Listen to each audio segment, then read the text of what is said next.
In the shadow of gleaming skyscrapers, where million-dollar cars purred past cardboard shelters, a homeless boy's raw, desperate dance moves were about to shatter a billionaire's world and heal a little girl's broken spirit in ways money never could.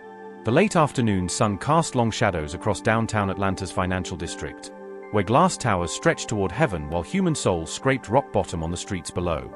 Marcus Washington adjusted his platinum cufflinks as his chauffeur-driven Maybach glided past yet another homeless encampment, the contrast so stark it might have been choreographed by fate itself. At 42, Marcus had built an empire from nothing. Washington Tech Solutions now employed thousands, and his net worth made Forbes lists annually. But wealth, he'd learned, was a poor salve for a father's breaking heart. In the back seat beside him, his 12-year-old daughter Keisha stared out the tinted window with eyes that had lost their sparkle 6 months ago, when the car accident stole her ability to walk and, seemingly, her will to truly live. "Daddy, can we just go home?" Keisha's voice barely rose above a whisper, her small hands folded in her lap like wilted flowers. The physical therapy appointment they just left had been another exercise in frustration. Another hour of Keisha going through motions while her spirit remained unreachable. Marcus's jaw tightened. Home. Their sprawling Buckhead mansion felt more like a museum these days, filled with expensive silence and the ghost of his daughter's laughter. "Of course, Princess.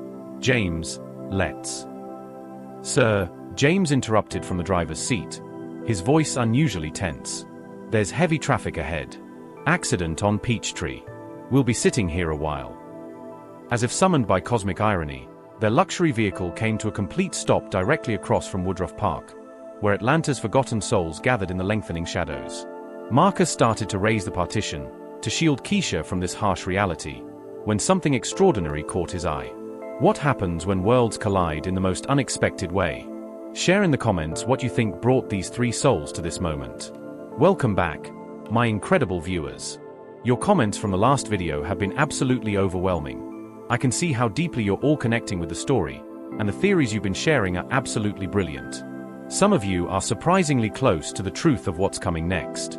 But before we continue, don't forget to smash that like button if you're enjoying what you're seeing. Your support means the world to me and helps this channel grow. If you haven't already, make sure to subscribe and hit that notification bell so you never miss any of our uploads. We're building an amazing community here, and I don't want you to miss out on what's coming. And please, share this video with your friends, family, or anyone who would love this type of content. The more people we can bring into this community, the better it gets for everyone. Your engagement in the comments has been incredible, and I love reading every single one of your thoughts and theories. Keep them coming.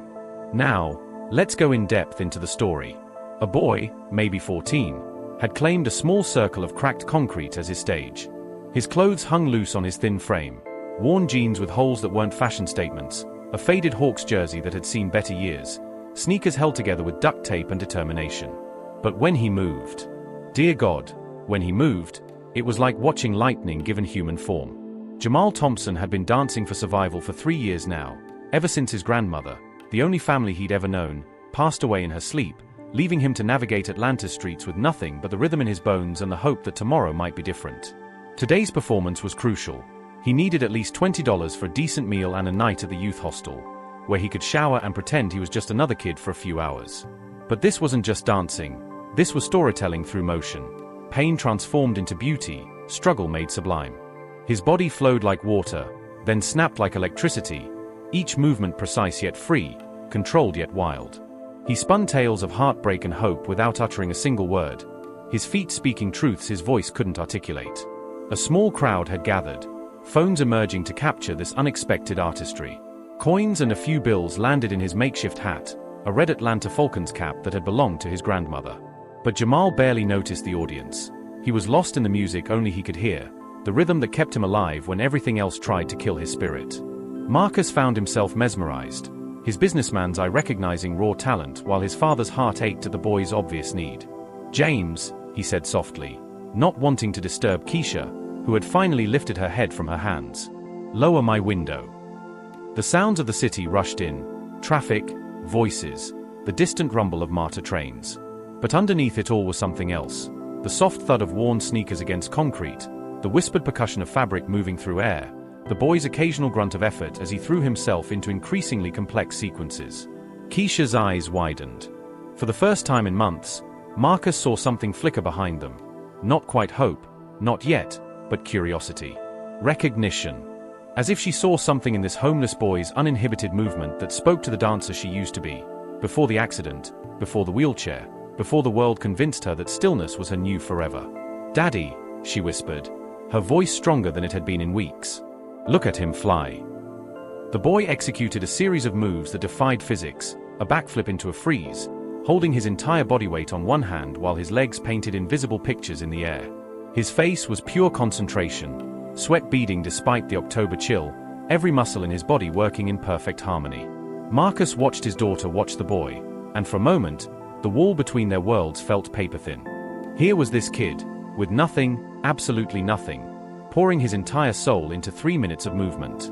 And there was Keisha, with every advantage money could buy, trapped in a wheelchair but more imprisoned by her own despair. "Sir." James's voice pulled Marcus back to reality. "Traffic's moving." But Marcus couldn't move. Not yet. Not when his daughter was finally looking at something, someone, with interest instead of resignation. Not when this boy's raw talent and desperate circumstances were colliding with their world in a way that felt like destiny rather than coincidence.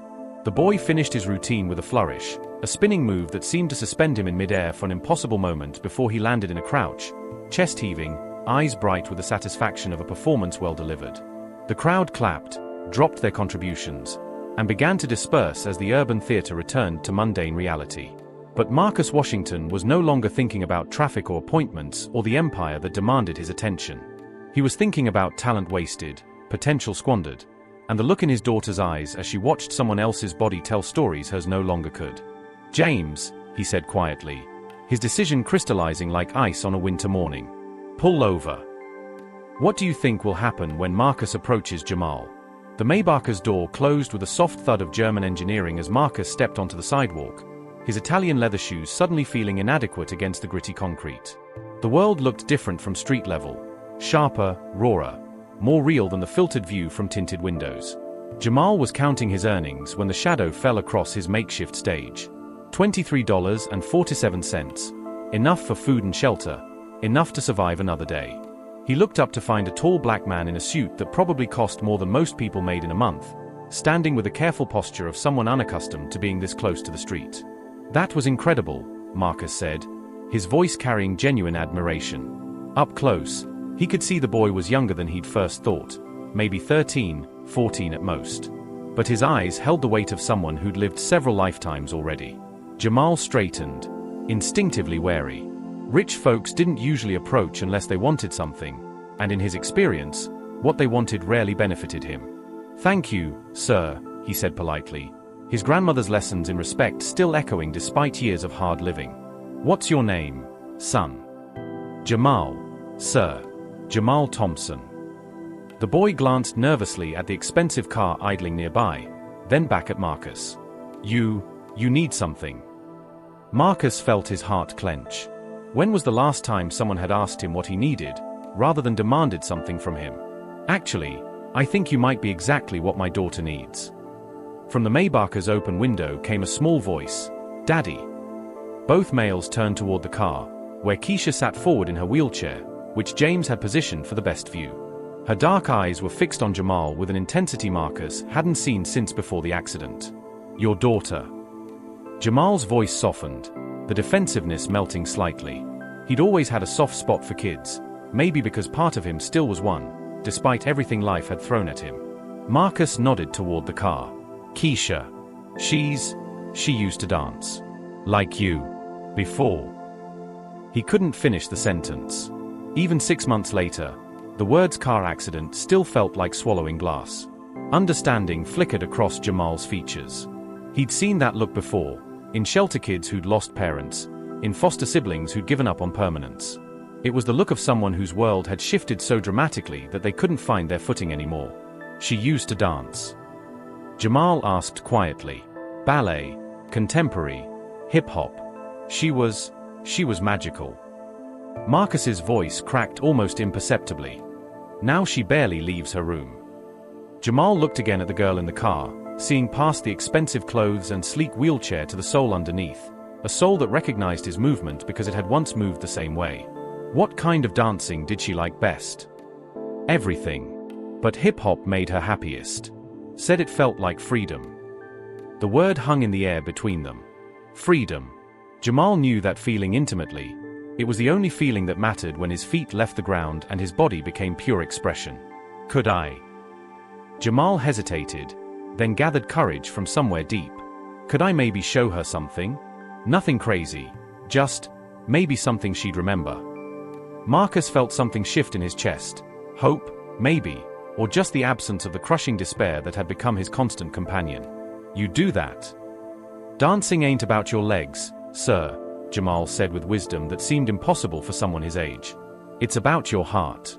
And from here, looks like she's got plenty of heart left.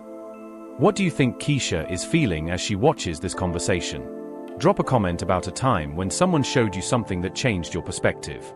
Marcus walked back to the car, each step feeling like a small act of faith. Princess, he said softly through the window. There's someone I'd like you to meet. Keisha's hands twisted in her lap. Daddy, I don't want. He's a dancer. Like you were. Like you still are. Something flickered across her face. I can't dance anymore, Daddy. We've talked about this. Just let him show you something. Please. James had stepped out to assist as Marcus opened Keisha's door wider. The evening air carried the scent of autumn leaves and urban life, but also something else, possibility. Jamal approached slowly, the way he'd learned to approach stray animals, with patience and respect. Hey, Keisha. I'm Jamal. She looked up at him, this thin boy with kind eyes and clothes that told a story she'd never had to live. Hi. Your dad says you used to dance. Her voice was barely a whisper. I can't anymore. Jamal crouched down until he was at her eye level, his movements fluid even in stillness. Can I tell you something? Something my grandmama told me before she passed. Keisha nodded, curiosity overriding her usual withdrawal. She said dancing isn't something you do with your feet. It's something you do with your feelings. Your feet just happen to be along for the ride. He smiled, and it transformed his whole face. Want me to show you what I mean? Before she could respond, Jamal stood and began to move.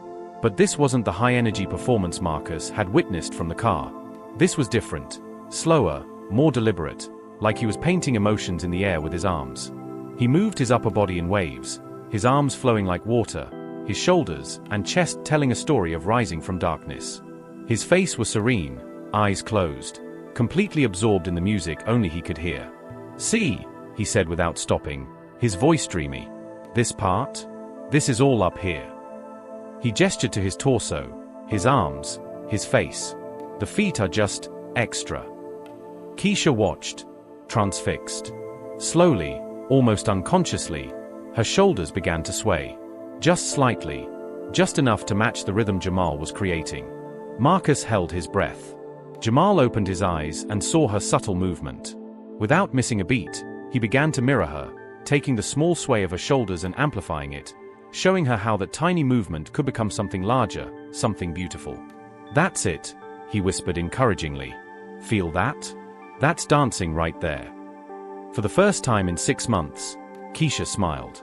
Not the polite, practiced smile she gave her doctors and therapists, but a real smile that started in her eyes and spread across her face like sunrise. I can feel it, she breathed, her voice full of wonder. I can still feel it. Jamal grinned and spun once, a joyful celebration of her rediscovery. Course you can. It never left. It was just waiting for you to remember. Marcus found himself wiping his eyes, overwhelmed by the sight of his daughter connecting with something again, feeling something again. This homeless boy had done in 5 minutes what months of expensive therapy hadn't accomplished. He'd reminded Keisha that she was still herself, still whole, still capable of beauty. Jamal, Marcus said, his voice thick with emotion. How would you like to have dinner with us? The boy's eyes widened. Sir. Please. Let me thank you properly. For giving me back my daughter's smile. Jamal looked at Keisha, who was still moving her shoulders slightly, still feeling the rhythm he'd awakened in her. Then he looked at Marcus, seeing not just wealth and privilege, but a father's desperate gratitude. I'd like that, he said quietly. But sir, I don't really have. I mean, I'm not dressed for. You're perfect exactly as you are, Marcus said firmly. James, let's go home. As they prepared to leave, none of them could have imagined that this chance encounter was only the beginning. That Jamal's greatest performance was yet to come, and that it would change not just Keisha's life, but all of their lives in ways that would challenge everything they thought they knew about family, healing, and the true meaning of wealth. The Washington mansion in Buckhead rose from manicured grounds like something from a dream, or a nightmare, depending on your perspective. Jamal pressed his face against the Maybach's window as they passed through iron gates that probably cost more than most people's houses, his breath fogging the glass as he took in fountains, sculptures, and landscaping that looked like it belonged in a magazine. "This is where you live?" he asked Keisha, who sat beside him in her wheelchair, secured safely in the vehicle's spacious interior. "It's just a house," she said softly, but Jamal caught something in her tone, a sadness that suggested all this beauty felt more like a prison than a paradise. Marcus watched the interaction from across the cabin, his mind racing. What had started as a spontaneous gesture of gratitude was becoming something more complex. This boy needed more than just a meal. He needed stability, safety, a future. And Keisha. God, Keisha was more animated than she'd been since the accident, asking Jamal questions about his dancing, actually engaging with the world again.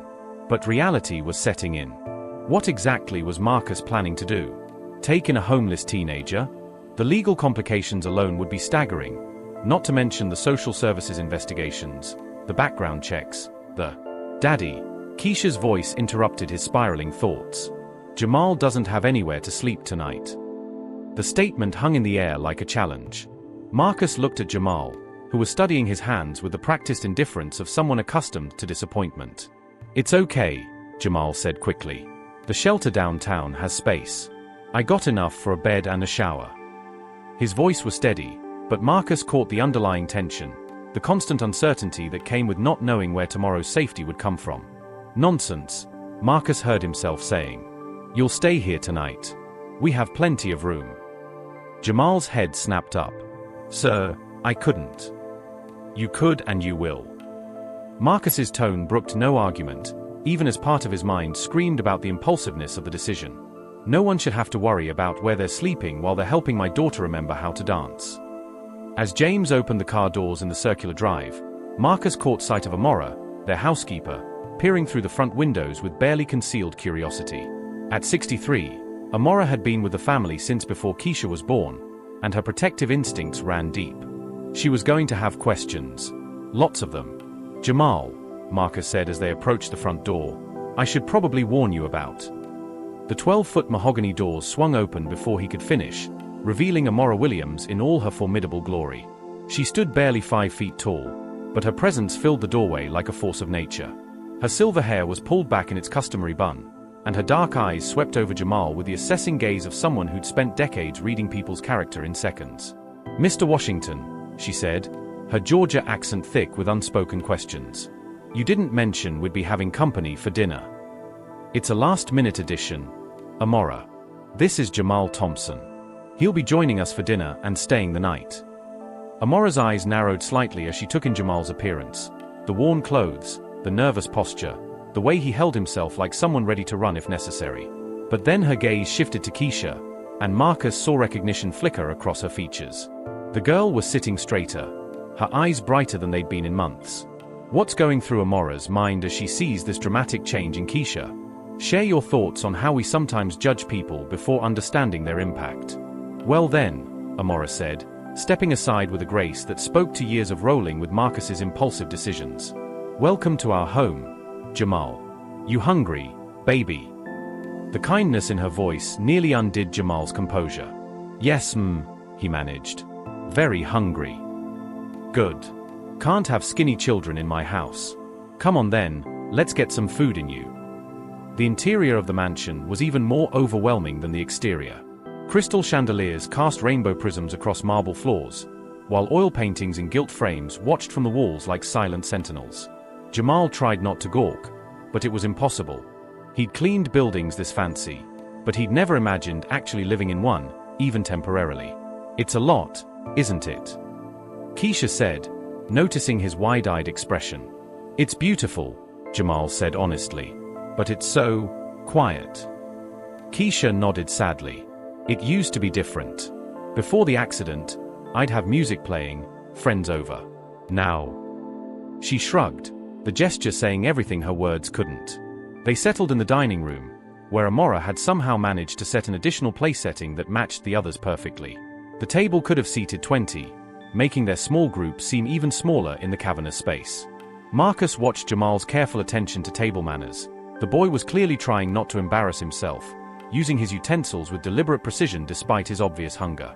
It spoke to good upbringing, probably from the grandmother he'd mentioned. "Tell me about your dancing," Marcus said as Amora served plates of herb-crusted salmon, garlic mashed potatoes, and asparagus. "How long have you been performing?" Jamal paused, a forkful halfway to his mouth. "Since I was little, I guess. My grandmama said I was dancing before I could walk proper. But performing, maybe 3 years now, since she passed." "I'm sorry for your loss," Keisha said softly. "Thank you." Jamal's voice was quiet. "She raised me from when I was a baby. Never knew my parents. Grandmama worked 3 jobs to keep us fed, but she always made sure I had music. Said dancing was a gift from God and it would carry me through whatever life threw at me." Marcus felt his throat tighten. Here was a boy who'd lost everything but still found ways to create beauty, to touch other people's lives. The contrast with his own response to adversity was stark and humbling. "What kind of music does she like?" Jamal asked, nodding toward Keisha. "For dancing, I mean." Keisha looked surprised to be asked directly. "I used to love everything. But lately." She shrugged. "What about before lately?" Jamal pressed gently. "What made you feel like you could fly?" A spark ignited in Keisha's eyes. "There's this song by Kendrick Lamar, all right? When I danced to it, it felt like nothing could touch me." "I know that one," Jamal grinned. "Good choice. That song's got layers. You can dance angry to it, or hopeful, or defiant. What did you feel when you danced to it?" "Powerful," Keisha said immediately, then looked surprised at her own answer. "Like I could take on the world." "You still can," Jamal said simply. "Just different moves now." Marcus set down his fork, overwhelmed by the easy connection between these two young people. When was the last time someone had spoken to Keisha like she was still capable of power, still capable of anything beyond existing? After dinner, as Amora cleared the dishes with her usual efficiency, Marcus found himself facing a decision that could change multiple lives. Jamal had been polite, grateful, and transformative for Keisha. But what happened tomorrow? Next week? The boy clearly needed more than just a night's shelter. But Marcus's life was structured, controlled, predictable. Taking in a homeless teenager would disrupt everything. "Mr. Washington," Amora's voice drew him from his thoughts. She stood in the doorway, having appeared with her characteristic stealth. "Might I have a word?" In the kitchen, away from the children, Amora crossed her arms and gave Marcus the look that had been keeping him in line for over a decade. "Marcus," she said, using his first name as she only did when she was about to dispense hard truths. "That boy's been living rough. You can see it in how he holds himself, how he watches the doors, how he ate like he wasn't sure when his next meal was coming." "I know," Marcus said quietly. "I'm trying to figure out what to do about it." "And that little girl of yours? She's more alive than she's been since the accident. First time I've heard her laugh, really laugh, in months." "I noticed." Amora studied him with those penetrating eyes. "You thinking about more than just one night?" Marcus ran his hands through his hair. "I don't know. Maybe. It's complicated." "Everything worthwhile is complicated," Amora said pragmatically. "Question is, you gonna let complicated stop you from doing what's right?" Before Marcus could answer, the sound of laughter drifted from the living room, genuine, joyful laughter that he recognized as his daughter's voice. When was the last time he'd heard that sound? He and Amora moved to the doorway and saw Jamal demonstrating some sort of arm movement while Keisha tried to copy it from her wheelchair. She was laughing at her own attempts, not with frustration but with pure delight at the challenge. "See," Jamal was saying. "It's like you're painting the air. Don't think about it so much. Just feel the music." "I can't hear any music," Keisha protested, still laughing. "Sure you can," Jamal grinned. "Close your eyes. It's always there, you just gotta listen." Keisha closed her eyes and swayed slightly, and Marcus watched his daughter discover something he'd thought was lost forever. Joy in movement, pride in her body's capabilities rather than frustration with its limitations. "That settles it," he whispered to Amora. "Settles what?" "Whatever it takes," Marcus said, his voice filled with determination. "I'm not letting that boy go back to the streets. And I'm not letting my daughter lose that smile again." Amora nodded approvingly. "Good. Now you just gotta figure out how to make it work." As if summoned by the weight of the decision, Marcus's phone buzzed with a text from his lawyer, reminding him about the board meeting tomorrow, the acquisition deal that needed his attention, the empire that demanded his focus. Real-world responsibilities crashed back like a tide, bringing with them all the complications he'd been trying to ignore. How could he navigate the legal system to help Jamal? How could he balance his business obligations with this unexpected expansion of his family? And what happened if he tried and failed? If the system separated them anyway? If he promised Keisha hope and then couldn't deliver? But as he watched his daughter attempt another dance move with Jamal's patient encouragement, Marcus knew he'd already made his choice. The only question now was whether he could make it work before reality intervened and shattered this fragile new beginning. The morning sun streamed through the floor-to-ceiling windows of Marcus's home office as he sat surrounded by legal documents, social services pamphlets, and the cold reality of bureaucratic complexity. His lawyer, David Chen, sat across from the mahogany desk with the expression of someone delivering terminal diagnoses. "Marcus, I understand your impulse here," David said, adjusting his wire-rimmed glasses. "But temporary guardianship isn't simple, especially with a minor who's been living independently. There are investigations, home studies, background checks that could take months. And that's assuming the state doesn't place him in foster care first." Marcus's jaw tightened. 3 days had passed since Jamal's arrival, and each day had brought small miracles. Keisha was out of her room more, laughing more, asking to practice upper body choreography with Jamal every evening. The boy himself had blossomed under consistent meals and safety, his natural intelligence emerging as he helped Keisha with her homework and shared stories that revealed a wisdom far beyond his years. What about private guardianship? Boarding school? There has to be something, Marcus pressed. Even private schools require legal guardianship or parental consent. And Marcus. David leaned forward, his voice gentle but firm. The boy has no documentation. No birth certificate we can locate. No school records. No medical history. As far as the system is concerned, Jamal Thompson barely exists. A soft knock interrupted them. Amora's head appeared around the door. "Mr. Washington? There's a Ms. Patricia Rodriguez from Child Protective Services here to see you." Marcus's blood chilled. "Send her in." Patricia Rodriguez was a woman in her 40s with kind eyes and the tired demeanor of someone who'd seen too much human suffering. She entered with a file folder and the careful posture of a professional delivering difficult news. "Mr. Washington, I'm here about Jamal Thompson. We received a report about an undocumented minor staying in your home. What do you think is going through Marcus's mind right now? Have you ever had to fight for something that seemed impossible? Share your thoughts below." "From who?" Marcus demanded, though he suspected he knew. Someone had seen Jamal coming and going, had questions about this sudden addition to the household. "That's confidential. But I need to speak with the boy and assess his situation. Where is he now?" As if summoned, voices drifted from the direction of the living room, Keisha's laughter mixing with Jamal's patient encouragement. They were practicing again, their daily routine that had become the highlight of everyone's day. "Ms. Rodriguez," Marcus said carefully, "Jamal is thriving here. He's helping my daughter recover from a traumatic accident. Surely there's a way to." "Mr. Washington, I understand your good intentions. But this boy needs proper placement, medical care, educational enrollment. He can't just live in limbo, however comfortable that limbo might be." The sound of footsteps in the hallway announced Keisha's arrival, her wheelchair whirring softly. Jamal walked beside her, both of them flushed with the satisfaction of a good practice session.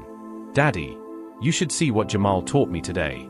I can do this wave thing with my arms that looks like—" Keisha stopped mid-sentence as she noticed the strange woman in the office.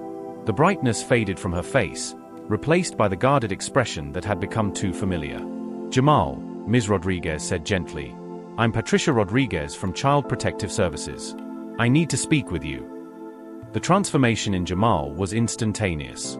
His shoulders straightened, his face went blank, and his eyes darted toward the windows as if calculating escape routes.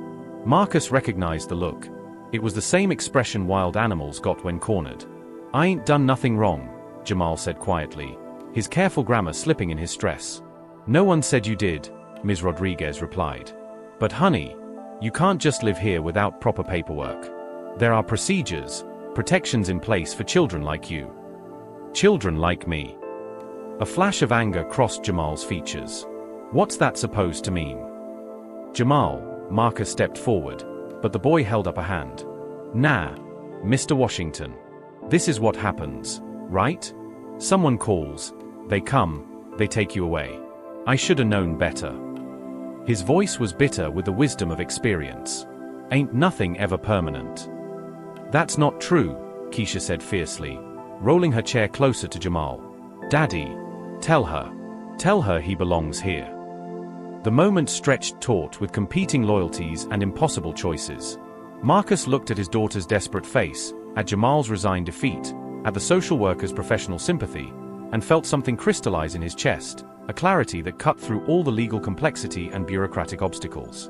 "Ms. Rodriguez," he said, his voice carrying the authority that had built an empire. "What would it take for me to adopt Jamal legally?" The room went dead silent. David Chen's pen froze mid-note. Ms. Rodriguez blinked in surprise. "And Jamal?" Jamal looked like he'd been struck by lightning. "Adopt?" Jamal whispered. "Adoption is a lengthy process," Ms. Rodriguez said carefully. "Especially with a teenager who's been in the system informally. There would be investigations, evaluations, court proceedings." "How long?" Marcus pressed. 6 months to a year, if everything goes smoothly. "But Mr. Washington, this is a major decision. Perhaps you should consider fostering first, or..." "Daddy." Keisha's voice was small but certain. "Are you serious? About adopting Jamal?" Marcus looked at his daughter, then at the boy who had somehow become essential to their family's healing in less than a week. "Dead serious. If he wants that." Jamal's composure finally cracked. Tears he'd been holding back for years started to flow, and he wiped them away roughly with the back of his hand. You'd really want to? Even with all the trouble, all the paperwork and stuff?" "Jamal," Marcus said, kneeling down so they were eye level. "You gave me back my daughter's smile. More than that, you showed her she's still whole, still powerful, still capable of joy. You think I'm going to let some paperwork scare me away from making you part of this family?" "But I don't know how to be somebody's son," Jamal said, his voice breaking. "I mean, not really. And I've got nothing to offer, no money or..." "You have everything that matters," Keisha interrupted, reaching out to squeeze his hand. "You have love. And talent. And the biggest heart I've ever seen." Ms. Rodriguez cleared her throat, and Marcus could see her professional detachment warring with human emotion. "Mr. Washington, if you're serious about this, we'll need to begin the process immediately. I can place Jamal in temporary foster care while..." "No." The word came out harder than Marcus intended. "He stays here. Whatever forms need to be filed, whatever hoops we need to jump through, we do it with him in this house. This is his home now." "Sir, I appreciate your commitment, but there are protocols." "Then let's follow them. All of them. But Jamal doesn't leave this house unless he wants to." Marcus stood, his businessman's instincts taking over. "David, what do we need to do first?" His lawyer, looking slightly shell-shocked, began shuffling through papers. "Emergency temporary guardianship, then file for formal adoption proceedings. We'll need medical exams, psychological evaluations, home studies. Whatever it costs, whatever it takes," Marcus said firmly. "This family isn't breaking apart. Not again." Jamal looked around the room, at Marcus's determined face, at Keisha's hopeful smile, at Amora who had appeared in the doorway and was dabbing at her eyes with her apron. This was what family looked like, he realized. Not perfect, not simple, but willing to fight for each other. "Mr. Washington," he said, his voice steady despite the tears still flowing. "I'd be honored to be your son. And Keisha." He turned to her with a grin that transformed his whole face. "I'd be honored to be your brother." The hug that followed was awkward and perfect. Keisha reaching up from her wheelchair, Jamal bending down, Marcus wrapping his arms around both of them while Amora watched from the doorway like the guardian angel she'd always been. Ms. Rodriguez watched the scene with the expression of someone witnessing a small miracle. "Well," she said softly, "I suppose we better get started on that paperwork." As the adults began discussing logistics and timelines, Jamal caught Keisha's eye and made a subtle gesture, a small dance move they'd been practicing. She responded with her own movement, and for a moment, they were just two kids communicating in the language that had brought them together. The system would test them. The process would be long and complicated. But looking at his daughter's radiant smile and his soon-to-be son's grateful tears, Marcus knew they'd already won the only battle that mattered. 6 months later, the Atlanta Youth Center's main auditorium buzzed with anticipation as families filled the seats for the annual talent showcase. Marcus adjusted his tie nervously, more anxious than he'd been for any corporate presentation. In the front row, Keisha sat in her custom wheelchair, now adorned with colorful grips and small speakers that had become part of her mobile dance studio. "He's going to be amazing, Daddy," she whispered, squeezing his hand. The confidence in her voice still amazed him. 6 months of daily practice had transformed his daughter from a girl who'd forgotten her own strength into someone who moved with purposeful grace, her upper body choreography rivaling anything he'd seen on professional stages. "I know he will," Marcus replied, though his stomach churned with parental worry. Tonight wasn't just any performance. It was Jamal's audition piece for the Alvin Ailey American Dance Theater's summer intensive program, performed in front of the center's donors and community leaders. It was also his first performance as Jamal Washington Thompson, having chosen to honor both his birth name and his new family. Backstage, Jamal stood in the wings wearing the custom-designed outfit Keisha had helped him choose: black pants that allowed for maximum movement, a deep blue shirt that caught the stage lights, and the same red Atlanta Falcons cap that had served as his collection hat on the streets, now a symbol of how far he'd traveled. "You ready, brother?" Keisha had rolled up beside him, having insisted on giving him a pre-show pep talk. "I think so," Jamal said, bouncing slightly on his toes. "Just feels different now. You know? Before, I was dancing to survive. Now I'm dancing because you love it," Keisha finished. "Because it's who you are." "Yeah." He grinned at her. "And because I got the best choreography consultant in Atlanta." The past 6 months had been a whirlwind of legal proceedings, family adjustments, and beautiful discoveries. The adoption had been finalized just 3 weeks ago, with Jamal officially becoming Marcus's son in a courthouse ceremony that had left everyone in tears of joy. But the real transformation had happened in smaller moments. Family dinners where Jamal shared stories of his grandmother's wisdom, study sessions where Keisha helped him catch up on formal education, and countless hours in their makeshift home studio where they pushed each other to new artistic heights.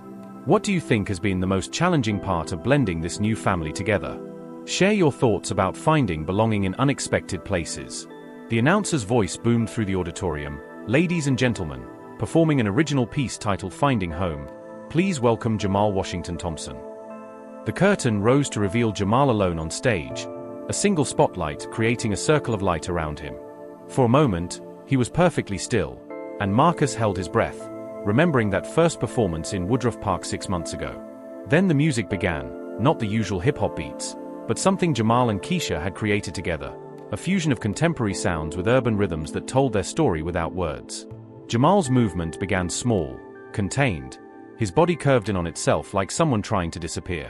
This was homelessness, Marcus realized, the physical manifestation of having no place in the world. The choreography spoke of hunger, of sleeping rough, of the constant vigilance required to survive on the streets. But gradually, the movements expanded. Jamal's arms reached higher, his legs covered more ground, his face lifted toward an imaginary sky. This was discovery, hope beginning to bloom in the darkest places. Then came the most beautiful part. From stage left, Keisha rolled into the light. The audience gasped in surprise. This wasn't supposed to be a duet. But Marcus felt his throat tighten with understanding as he watched his children move together in perfect synchronization. Keisha's wheelchair had been modified with special grips and swivels that allowed her to create stunning visual patterns while her upper body flowed like water, her arms painting stories of resilience and grace. Together, they told the story of two broken souls finding wholeness in each other. Jamal would leap and spin around Keisha's chair, while she provided counterpoint with her fluid arm movements and the geometric patterns of her wheels. When Jamal dropped to the floor, moving with serpentine grace, Keisha leaned forward, their hands meeting and parting in a conversation older than words. The music swelled, and their movements became more expansive, more joyful. This was family, Marcus realized. This was love made visible, healing transformed into art. But then came the moment that stopped Marcus's breath entirely.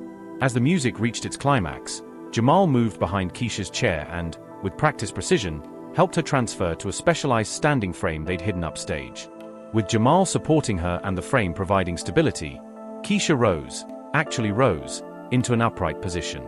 The audience erupted, but Marcus barely heard them. He was watching his daughter, who had spent 6 months believing she'd never stand again, swaying gently in Jamal's arms as they completed their duet with her upright, her face radiant with triumph. They'd been working on this in secret, Marcus realized. Physical therapy disguised as choreography, building strength and confidence through art rather than clinical exercises. Jamal had given Keisha back her belief in her body's possibilities, while she had given him the family stability that allowed his talent to truly flourish. As the music ended, both dancers were crying, not tears of sadness, but of pure joy, of artistic achievement, of love shared and witnessed. The standing ovation that followed seemed to go on forever. Later, in the green space behind the community center, the Washington Thompson family sat together on a blanket under the stars. Jamal had been accepted into the AILE program. Keisha had been invited to develop her adapted choreography into a full curriculum for disabled dancers, and Marcus had discovered that the greatest success wasn't measured in dollars or market share, but in the sound of his children's laughter. "Daddy," Keisha said softly, "remember when you used to say the accident ruined everything?" Marcus winced. "I was wrong about that." "No, you weren't," she said, surprising him. "It did ruin everything. It ruined the old everything.